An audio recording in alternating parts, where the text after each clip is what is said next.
ध्यान की विधियां बुद्ध की फेमस होगी पूरे वर्ल्ड वाइड, लेकिन ध्यान तो सनातन का सबसे मुख्य आधार रहा। एक भंते जी हैं, मैंने उनका एक पॉडकास्ट देखा था, उसमें वो बता रहे हैं कि ध्यान को अच्छे से स्थापित जो है बुद्ध ने किया है। इससे पहले ध्यान हमारे ग्रंथों में, भैया पहले पढ़ तो लो, किसी के बारे में बोलने से पहले। तुम्हारी जितनी उम्र नहीं है उससे ज्यादा तो हमारे ग्रंथ है। विज्ञान भैरवी तंत्र में 112 ध्यान की विधियां हैं। सांसों का जो विज्ञान है, जो प्राणों का आयाम है, उस प्राणायाम को सबसे सटीक अगर किसी ने समझा है तो वो भारतीय विधा है। तो सनातन की ही परंपराओं को लेकर सभी, नॉट ओनली बुद्धिस्ट, एवरीवन अपने आप को अलग दिखा रहा है।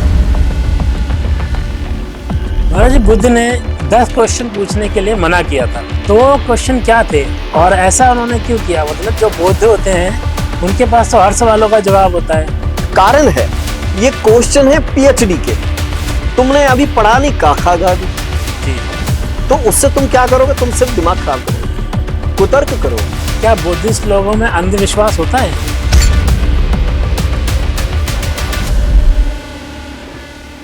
नमस्कार साथियों, आज हम चर्चा करेंगे महात्मा बुद्ध के बारे में। हमारे साथ हैं महाराज जी। राधे राधे महाराज जी। राधे राधे भाई। महाराज जी, बुद्ध को आप कैसे रिप्रेजेंट करते हैं? हालांकि आप सनातनी हैं, बुद्ध के बारे में आप क्या विचार रखते हैं? महात्मा बुद्ध, उनके नाम के आगे महात्मा लगा हुआ है। वो निर्वाण को प्राप्त व्यक्ति थे और उनके विचार और उनकी जो देशना है, उन्होंने अपने अनुभवों को जो लोगों को बताया है, यदि हम उस पर चलें तो हम उसी स्टेज पर, उसी लेवल पर आ सकते हैं जिस पर बुद्ध थे। वो एक परिस्थिति है, समाधि अवस्था आप इसे कह लें, उनको वो कहते हैं निर्वाण अवस्था। अच्छा है, सनातन तो सबको स्वीकार करता है, हालांकि उन्हें अनईश्वरवादी कहा जाता है। हालांकि ये बोलते हैं कि वो आत्मा को नहीं मानते थे। हालांकि बहुत सारी ऐसी बातें हैं जो क्रॉस है। उस समय के भी ब्राह्मणों ने, उस समय के जो विद्वान लोग रहे होंगे, उनकी उनके साथ चर्चा हुई है, उनकी पुस्तकों में भी मैंने पढ़ा है जिस प्रकार। तो वो उन्होंने बुद्ध को स्वीकार नहीं किया, क्योंकि बुद्ध के तर्क वितर्क जो थे और जो ब्राह्मणों के तर्क वितर्क थे, ब्राह्मणों के और बुद्ध में एक फर्क था। जैसे एक भोजन होता है ना, अगले दिन वो खराब हो जाता है, ऐसे ही एक विचारधारा जब बहुत दिनों तक चलती है तो उसके अंदर भी दुर्गंध और सड़ांध आने की संभावनाएं होती है, जो सनातन के साथ हुआ और आज भी हो रहा है और होता रहेगा। क्योंकि जो पुरानी चीज है, जो है सदियों से, संभावना है। हालांकि हम उसको साफ करें तो अंततः उसका जो कोर है वो तो शुद्ध होगा ही होगा, लेकिन उसमें कुरीतियां, उसमें गलत चीजें, गलत बातें समाज में आ जाती हैं।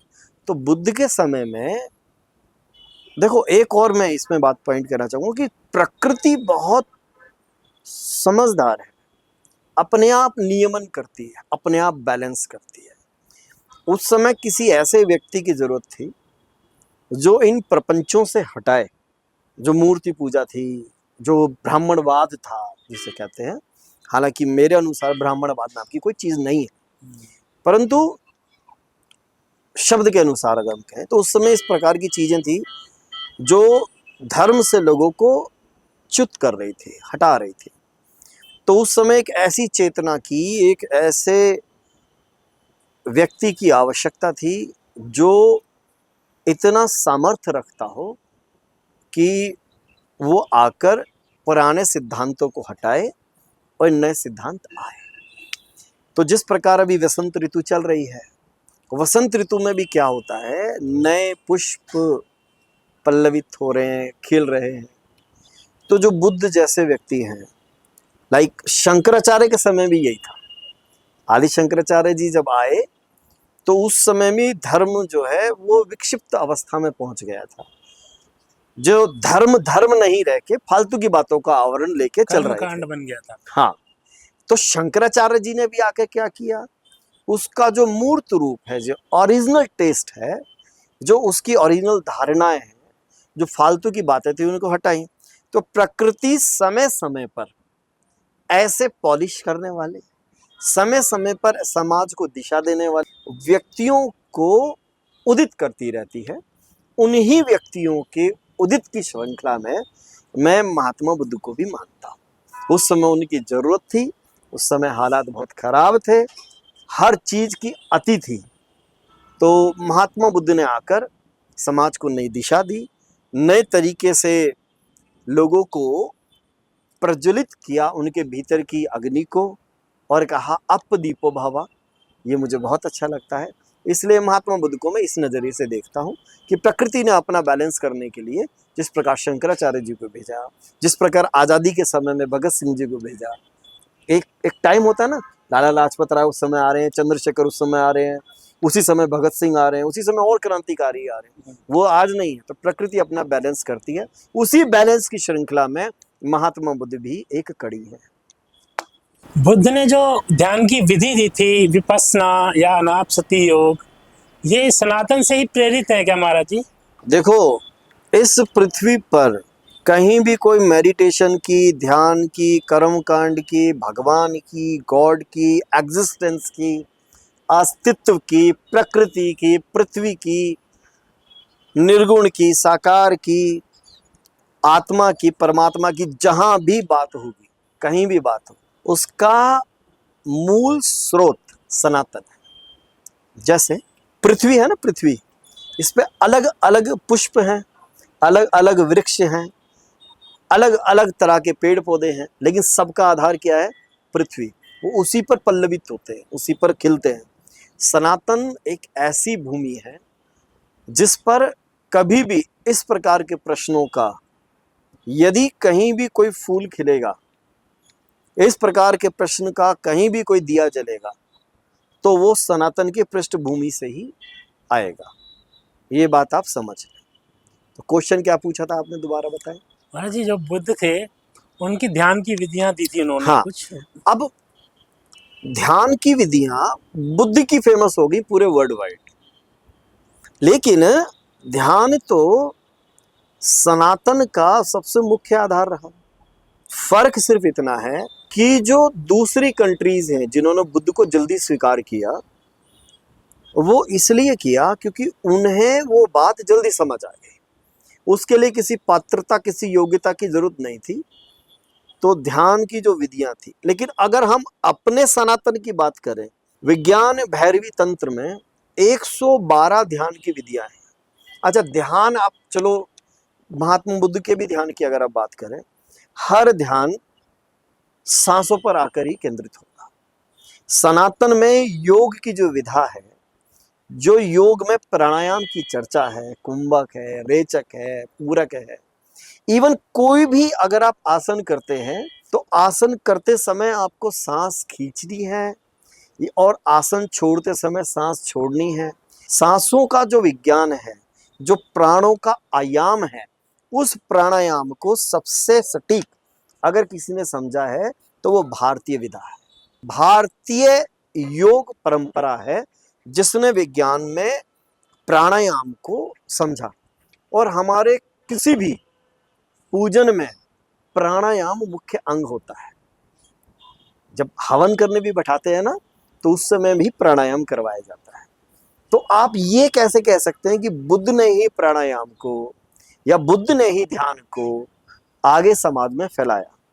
मैं मानता हूं, चलिए आपने मार्केटिंग की, अगर प्रोडक्ट तो मेरा भी है, आपका भी एक प्रोडक्ट है, मेरा भी एक प्रोडक्ट है, आप ये मान के चले। परंतु आपका ये कहना या बौद्धिस्टों का ये कहना, बुद्धिस्ट का ये कहना कि ध्यान पर एकाधिकार सिर्फ बुद्ध का है, आपका जो प्रश्न है वो यहां आ रहा है असल में। कि जो बुद्धिस्ट है वो कहते हैं उन एकाधिकार उनका, एक भंते जी हैं, मैंने उनका एक पॉडकास्ट देखा था, उसमें वो खुद बता रहे हैं कि ध्यान के को अच्छे से स्थापित जो है बुद्ध ने किया है, इससे पहले ध्यान हमारे ग्रंथों में नहीं है। भैया पहले पढ़ तो लो, किसी के बारे में बोलने से पहले। तुम्हारी जितनी उम्र नहीं है उससे ज्यादा तो हमारे ग्रंथ है, और एक ग्रंथ पढ़ के आपको कभी समझ नहीं आएगा। दूसरा ग्रंथ हो सकता है उसको काट रहा हो। इतना तेज मैथमेटिकल है हमारा। एक एक ऋषि पैदा हुए हैं जो इस चीज को गलत बताते हैं और दूसरे को सही करते हैं। फिर एक ऋषि आते हैं कहते हैं तुम दोनों गलत थे और ये सही है, और वो दोनों ऋषि उनको प्रणाम करते हैं। कोई जेलस नहीं है। मतलब अनुसंधान हमारे यहाँ हमेशा होता रहा है। चेतना का स्तर होता है अलग। हाँ, तो प्राणायाम या ध्यान सनातन का मूल आधार है। जब व्यक्ति धर्म में आता है, जब व्यक्ति अध्यात्म में आता है, तो सबसे पहले वो ध्यान करने की तो बोल रहे हैं मुझसे। सबसे पहला प्रश्न सनातन में घुसने का, एंट्री, गेट पर एंट्री, या जिसे कहते हैं वो टेस्ट कहते हैं ना, जो स्कूल में एडमिशन से पहले लिया जाता है, वो सनातन का टेस्ट क्या है? सबसे पहला प्रश्न, तुम कौन हो? और तुम कौन हो का जवाब शब्दों में ना लेके उस व्यक्ति को यही कहा जाता तो तुम ध्यान करो। और हमारा ध्यान, हमारी जो विधियां हैं, शिव ने पार्वती को जो बताई हैं, आप जरा वहां पहुंच के तो देखें, आप एक लेवल पाएंगे वहां पर। आपके समझ भी तभी आएगा जब गुरु का सानिध्य होगा, क्योंकि शिव की बात है वो। तो ये कहना कि सिर्फ बौद्धिस्ट लोगों ने ही ध्यान को, या महात्मा बुद्ध ने ही ध्यान को आगे बढ़ाया, ये थोड़ी गलत और बेमानी बात होगी। महाराज जी, भंते जी हैं जिनका पॉडकास्ट चर्चा में है आजकल, उन्होंने कहा था कि महात्मा बुद्ध ने 10,000 ब्रह्मांड को एक्सप्लोर किया था। मतलब बस 10,000? तुम 10,000 ब्रह्मांड की बात कर रहे हो। सनातन कहता है यत पिंडे तत् ब्रह्मांड। जी। पिंड का मतलब क्या है? एक रेत का कण भी पिंड है। तो मेरे हाथ में जितनी रेत के कण आ सकते हैं, इतने ब्रह्मांड हो सकते हैं। और ज्यादा डीपर जाओगे अगर हमारी चेतना में, तो सनातन ये कहता है कि एक अणु के अंदर ही असीमित ब्रह्मांड है। आप बात समझें, एक गॉड पार्टिकल का वैज्ञानिकों ने अभी निरीक्षण किया, ठीक है? इतना सूक्ष्म पार्टिकल है, इतना सूक्ष्म है कि देखा नहीं जा सकता। उन्होंने एक प्रयोग किया, वो सूक्ष्म से सूक्ष्म दो पार्टिकल आपस में टकराए। तो बताते हैं, रिसर्च है, आप नेट पे देख सकते हैं गूगल पर, कि उन दोनों पार्टिकल्स के टकराने पर इतनी एनर्जी पैदा हुई जो दिख नहीं सकते। बात को समझने की कोशिश करना। वो एक रेत के कण के अंदर से ही मान लो एक हमने पार्टिकल निकाला, और वो ना दिखने वाले पार्टिकल्स को, दोनों को साइंटिस्ट ने आपस में टकराया, उनसे 10,000 सूर्य जितनी ऊर्जा पैदा हुई। मतलब जो सूर्य हमसे करोड़ों 9.6 CR माइल्स दूर है, वही ऊर्जा उन दो ना दिखने वाले अणुओं ने, उनको टकराकर विज्ञान ने पैदा करी। तो वो जो सूर्य है वो तो एक है, इसकी 10,000 गुना पावर यहां हुई। तो इसका मतलब ये है कि वो जो 10,000 ब्रह्मांड की बात की जा रही है, आप ऐसा कह के बुद्ध को प्रेज नहीं कर रहे, आप बुद्ध को छोटा कर रहे हैं। सनातन तो 10,000 की बात ही नहीं कर रहा। सनातन तो कहता है ये पिंडे, एक एक पत्ती को भी अगर आप ले लें और उसके अंदर भी झांकना चले जाएं तो अंत नहीं पाएंगे। एक फूल को ले लें, उसको भी झांकना शुरू कर दें तो अंत नहीं पाएंगे। तो फिर 10,000 ब्रह्मांड कह के आप बुद्ध को छोटा कर रहे हैं। बुद्ध एक चेतना की बात कर रहे हैं, बुद्ध एक बुद्धिज्म की बात कर रहे हैं, बुद्ध एक बोधित तत्व की बात कर रहे हैं, बुद्ध बोध होने की बात कर रहे हैं, बुद्ध प्रकाश की बात कर रहे हैं, एनलाइटेंड होने की बात कर रहे हैं। ये ब्रह्मांड वाली बातें, लोगों ने बातों के अर्थ गलत लेते हैं। उस समय मान लो मुझे गिनती नहीं आती 10,000 से ऊपर, तो मैं 10,000 बोलूंगा तो, लेकिन मेरी बात 10,000 तक तो लिमिट नहीं हुई। तो ये कहकर अगर किसी ने भी कहा है, लिखा है, तो वो बुद्ध को छोटा बनाने की कोशिश की जा रही है। बुद्ध बहुत ऊंची चीज है, ऊंची से ऊंची बात है बौद्धिस्ट होना, लेकिन लोगों को समझ नहीं आता। वो वहां पे भी यही दिक्कत है, सनातन में भी यही दिक्कत है। हर पंथ में, हर धर्म में इस प्रकार के लोग आते हैं जो उन बातों के अर्थ एक लिमिटेड लेकर चलते हैं। मैं बुद्ध को लिमिटेशन में नहीं देखता। महाराज जी, बुद्ध ने 10 क्वेश्चन पूछने के लिए मना किया था, तो वो क्वेश्चन क्या थे और ऐसा उन्होंने क्यों किया? मतलब जो बौद्ध होते हैं उनके पास तो हर सवालों का जवाब होता है, तो उन्होंने क्यों 10 क्वेश्चन पूछने के लिए मना किया था? कारण है, ये क्वेश्चन है PhD के। तुमने अभी पढ़ा नहीं काखा गा भी जी, तो उससे तुम क्या करोगे? तुम सिर्फ दिमाग खराब करोगे, कुतर्क करोगे जी। तो ऐसे प्रश्न नहीं। ये प्रश्न कौन पूछ सकता है? शिष्य पूछ सकता है, और शिष्य भी तब जब योग्यता हो। आप उपनिषदों में देखें, जब उपनिषदों में ऋषि जाते हैं अपने गुरु के पास प्रश्न पूछने, तो गुरु कहते हैं भाई तुम अभी 1 साल 2 साल या 10 साल मेरे पहले आश्रम में रहो, मेरी नजरों के सामने, ठीक है, और अपनी योग्यता सिद्ध करो, तब मैं तुम्हारे सवालों के जवाब दूंगा। अब सुनो वो 10 सवाल क्या थे। पहला सवाल था ब्रह्मांड की शुरुआत क्या है, क्या कोई आत्मा है, क्या पुनर्जन्म का कोई आधार है, क्या जीवन का कोई अर्थ है। पांचवा प्रश्न था ब्रह्मा कौन है। छठा प्रश्न था क्या शरीर और मन अलग है। सातवां प्रश्न था क्या मोक्ष है। आठवां प्रश्न था क्या भगवान है। नौवां प्रश्न था क्या समय का कोई वास्तविक अस्तित्व है। और 10वां प्रश्न था क्या संसार सच में स्थिर है। अब समझो इन प्रश्नों के चक्कर में जो बौद्धिस्ट हैं, जो उनके शिष्य कैसे उलझ गए।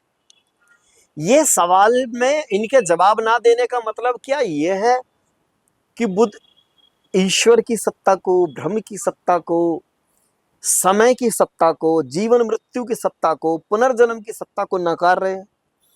अगर तुमने किसी बात का जवाब नहीं दिया तो क्या इस बात से यह सिद्ध होता है कि तुम उस बात को स्वीकार कर लो?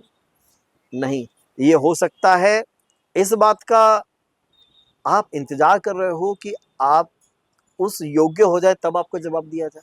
साधारण घर की बात करता हूं। हमारे घरों में यदि एक छोटा बालक, 4-5 वर्ष का बालक आपसे पूछे कि माँ मैं कहाँ से आया, तो क्या आप उसे पूरी विधि बताइए?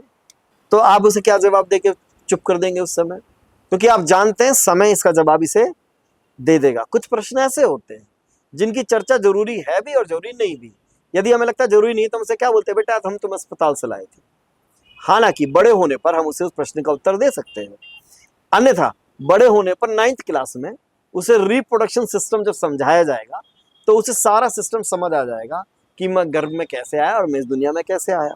तो आपको बताकर उस समय वो समय खराब करने की आवश्यकता नहीं है। क्योंकि 2 बातें हैं। पहली बात तो हो सकता है आपकी बात वो बच्चा समझ ना पाए और फिर क्रॉस क्वेश्चन करे। क्रॉस क्वेश्चन के चक्कर में हो सकता है कि मामला कहीं भटक जाए, उत्तर से हम इधर उधर हो जाए, अथवा बालक उस प्रश्न के उत्तर को जानकर उसमें इन्वॉल्व होने की सोचे, इसलिए हम हो सकता है उस समय उस बात का जवाब उसे नहीं देते। इसी प्रकार महात्मा बुद्ध ने भी इन प्रश्नों के उत्तर मना किया। और लेकिन उनके जो बौद्धिस्ट हैं वो कहते हैं भ्रम नहीं है। लेकिन उनकी कई स्क्रिप्चर्स में, उनके कई लेखों में, उनके कई ग्रंथ में, धम्मपदतक में ब्रह्म शब्द का भी इस्तेमाल किया गया है। पुनर्जन्म के प्रश्न पूछने को मना किया बुद्ध ने, लेकिन पुनर्जन्म मानते हैं। किसने कहा नहीं मानते? बिल्कुल मानते हैं। ब्रह्मांड की शुरुआत क्या है? क्योंकि ये ब्रह्मांड की शुरुआत क्या है थोड़ा ऐसा प्रश्न है जिसका उत्तर आपको खोजते रहना निरंतर। और ब्रह्मांड तो वर्षों से है, करोड़ों सालों से है, पता नहीं कब से, अनंत समय तक चलेगा। पर आपका समय कम है, आपकी बौद्धिक क्षमता कम है। तो एक छोटा बच्चा क्या 10,000 किलो या 100 किलो के वजन को उठा पाएगा? नहीं उठा पाएगा ना। तो आपकी क्षमता के बाहर है ब्रह्मांड का प्रश्न। ब्रह्मांड के प्रश्न का उत्तर मौन में आता है, ब्रह्मांड के प्रश्नों का उत्तर ध्यान में आता है। इसलिए बुद्ध ने सिर्फ ये कहा कुछ मत करो, तुम ध्यान करो। क्योंकि जब प्लेट खाली होगी, स्लेट खाली होगी, तो प्रकृति अपने आप कुछ चीजें लिखती है। तब आप जिन्होंने भी जो भी ध्यान में गए हैं वो बताते हैं कि प्रकृति ने अपने आप आंसर दिए। कई ऐसे कवि हैं, कई ऐसे शायर हैं, जब वो कोई कविता लिखना चाहते हैं तो दूसरी पंक्ति उनसे लिखी नहीं जाती। तब क्या होता है? तब यह होता है कि फिर वो हार मान लेते हैं और प्रकृति की तरफ देखते हैं। फिर वो किसी दिन सो रहे होते हैं, प्रकृति बताती है, खुद से उनके दिमाग में उस चीज का एक आंसर आता है। तो कई चीजों के आंसर आपको दिए नहीं जा सकते। आपको अपना आत्मबोध बढ़ाना होगा, आपको स्लेट खाली करनी होगी, उनके जवाब प्रकृति ही देगी। क्योंकि क्वेश्चन किसका है? प्रकृति का है। आपके बारे में आप ही ज्यादा जानते हैं, मैं नहीं जान सकता। मेरे बारे में मैं ही ज्यादा जानता हूं। समझ आ रही है बात? तो मैं ही जवाब दूंगा। तो प्रकृति का प्रश्न है तो उत्तर कौन देगा? प्रकृति देगी। तो प्रकृति को क्या चाहिए? स्लेट साफ।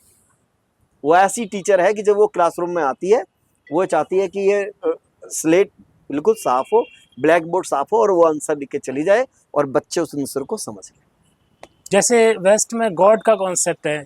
गॉड मीन्स जैसे जी फॉर जनरेटर, जो हमारे ब्रह्मा हैं, और O फॉर ऑपरेटर जो हमारे विष्णु हैं, और D फॉर डिस्ट्रक्टर जो शिव हैं। तो इनकी जो छवियां हैं सनातन में, ये किस लिए है, क्यों है ये? क्योंकि ऐसा हमको प्रतीत होता है, ऐसा हमें पता, हमें खुद से दिखता है। कोई क्रिया हो रही है तो कोई करने वाला होगा, है ना। हमें किसी भी चीज को हम देखते हैं कि एक फूल आया, फूल उगा, फूल मुरझाया और फूल एकदम पत्तियां उसकी झड़ गई, खत्म हो गया। हम 3 अवस्थाओं को देखते हैं। तो उन 3 अवस्थाओं में हमने देखा कि ये कली से फूल बना, फूल बन के बहुत सुंदर खिला और उसके बाद ये गिर गया, इसकी मृत्यु हो गई। तो ये जन्म और बीच का जीवन और मृत्यु, ये तो हम देख ही रहे हैं ना। इन्हीं को हमने नाम दे दिया है। ब्रह्मा विष्णु जन्म से जुड़ गया, और जो वो फूल खिला हुआ होता है उस समय हम विष्णु समझ लेते हैं। और जो वो मर जाता है, मृत्यु, असल में 2 ही पॉइंट हैं, एक जन्म और एक मृत्यु। लेकिन आप और डीप में जाएंगे तो ना जन्म है ना मृत्यु है। जी। वो उपनिषदों में आप जब गहरे जाएंगे, वेद वेदांत का जब आप अध्ययन करेंगे, अद्वैतवाद में जाएंगे, द्वैतवाद में जाएंगे, तब आपको समझ आएगा कि अरे ये तो कुछ है ही नहीं, ये तो सब कहने की बातें हैं। जन्म और मृत्यु, ना कोई आता ना कोई जाता। महाराज जी, एक प्रश्न है हमारा कि क्या बुद्धिस्ट लोगों में अंधविश्वास होता है? मैं बुद्धिस्टों से ज़्यादा मिला नहीं हूँ, परंतु मैंने ऐसे बड़े सारे वीडियो देखे हैं। जो उनके बौद्ध होते हैं उनके पैर छुए जा रहे हैं, जो उनके बौद्ध होते हैं उनकी आरती की जा रही है। मैंने ऐसे कितने बौद्धों के वीडियोस देखे हैं जिनमें उनको दूध से नहलाया जा रहा है। ये क्या है? अगर ये सनातन के लिए अंधविश्वास है, तो हमने शूद्रों को देखा है, हमारे शूद्र भाई वो इन व्यवस्थाओं से चिढ़कर कि ब्राह्मणवाद है, हम पूजा नहीं करेंगे, हम पैर नहीं छुएंगे, हम पैर नहीं दबाएंगे, हम पैर नहीं धोएंगे, इस प्रकार तुम्हारे हमारे डिस्क्रिमिनेशन है, अलग भेदभाव किया जाता है, इसलिए हम बौद्ध में जा रहे हैं जी। वहां ऐसा कुछ नहीं है। लेकिन वहां पर तो तुम यही काम कर रहे हो। मैंने कितने वीडियोस देखे हैं जी। मैं आपको ऐसे वीडियोस दिखा सकता हूं जिसमें एक बौद्ध बैठे हुए कुर्सी पर और एक व्यक्ति उनके पैर धो रहा है। तो सनातन की ही परंपराओं को लेकर सभी, नॉट ओनली बुद्धिस्ट, एवरीवन, हर बंदा सनातन की ही परंपराओं को लेकर अपने आप को अलग दिखा रहा है। आधार वही है, किसी भी धर्म का आधार सनातन है। अब जैसे सिख धर्म बन गया अलग से, तो आधार क्या है? सनातन है। सनातन, वो भी तो अग्नि देकर ही अपने अंतिम संस्कार करते हैं, सब कुछ वही है। हमारे यहाँ गुरु सर्वश्रेष्ठ है, उनको भी वो भी तो गुरु मान रहे हैं। सनातन ही आधार है। बस सनातन एक ऐसी मिट्टी है मेरे भाई, सारे जो भी विद्वान व्यक्ति हैं इसी मिट्टी से लेकर अपना घड़ा बनाते हैं, उस मिट्टी पर अपनी मोहर लगा देते हैं और कहते हैं हम अलग हैं। मिट्टी जिस प्रकार एक है, घड़े अलग अलग हैं, ऐसे ही सनातन आत्मबोध की मिट्टी है। चाहे तुम उसे बौद्धिस्ट का रूप दे दो, चाहे उसे तुम जैनिज्म का रूप दे दो, चाहे तुम उसे किसी भी दार्शनिक का रूप दे दो, मिट्टी सनातन की ही मिलेगी। महाराज जी, अंतिम प्रश्न है, बुद्ध या सनातन? आप फंसाने वाला क्वेश्चन पूछ रहे हो। मैं बुद्ध को भी नहीं नकार सकता, मैं सनातनी हूँ। आप मेरे को देख के कहेंगे तो सनातन को ही बोलेंगे, लेकिन नहीं, बात को जरा समझो। रास्ते हजार हो सकते हैं, बुद्ध एक रास्ता है, कृष्ण एक रास्ता है, राधा रानी सरकार एक रास्ता है, संत एक रास्ता है, प्रेमानंद जी भी एक रास्ता है। रास्ता। अगर तुम मुझसे पूछो महाराज सनातन या प्रेमानंद जी या सनातन, जैसे आपने पूछा बुद्ध या सनातन, ये सब मार्ग हैं, मंजिल एक ही है, सनातन ही है। इसलिए बुद्ध को भी नहीं निकाल सकता मैं। बस फर्क यह है कि कोई रस्सी के उस छोर पे है, कोई रस्सी के उस छोर पे। यदि धर्म का मार्ग है तो एक ही है। जिस प्रकार से एक रस्सी के अंदर बहुत सारे रेशे आपस में गुंदे हुए होते हैं, तो उस एक रेशे का नाम महात्मा बुद्ध है। उसी में से एक रेशे का नाम जैन महावीर जैन है, उसी में से एक रेशे का नाम ओशो है, उसी में से एक रेशे का नाम याज्ञवल्क्य है, उसी में से एक रेशे का नाम सुखदेव जी महाराज है। ये सब वही रेशे हैं। उन्हीं रेशों को यदि आप टटोलेंगे, एक ही रस्सी से गूंदे हैं, और वो जो रस्सी है उसको मैं सनातन कहता हूँ। तो साथियों, ये थे हमारे श्री कृष्ण अर्जुन जी महाराज, जिन्होंने महात्मा बुद्ध को लेकर जितने भी प्रश्न खड़े होते हैं उनके सही और सटीक आंसर दिए। चलिए आज का पॉडकास्ट समाप्त करते हैं। तो साथियों, मिलते हैं अगले पॉडकास्ट में नए प्रश्नों के साथ। आप भी अपने हमारे कमेंट बॉक्स में अपने कमेंट्स लिखकर हमें बता सकते हैं कि आपको किस तरह के प्रश्न आपके जो माइंड है उसमें आते हैं और किस तरह की आपको क्लैरिटी चाहिए। महाराज जी हमारे साथ बने रहेंगे। नमस्कार, राधे राधे महाराज जी। राधे राधे।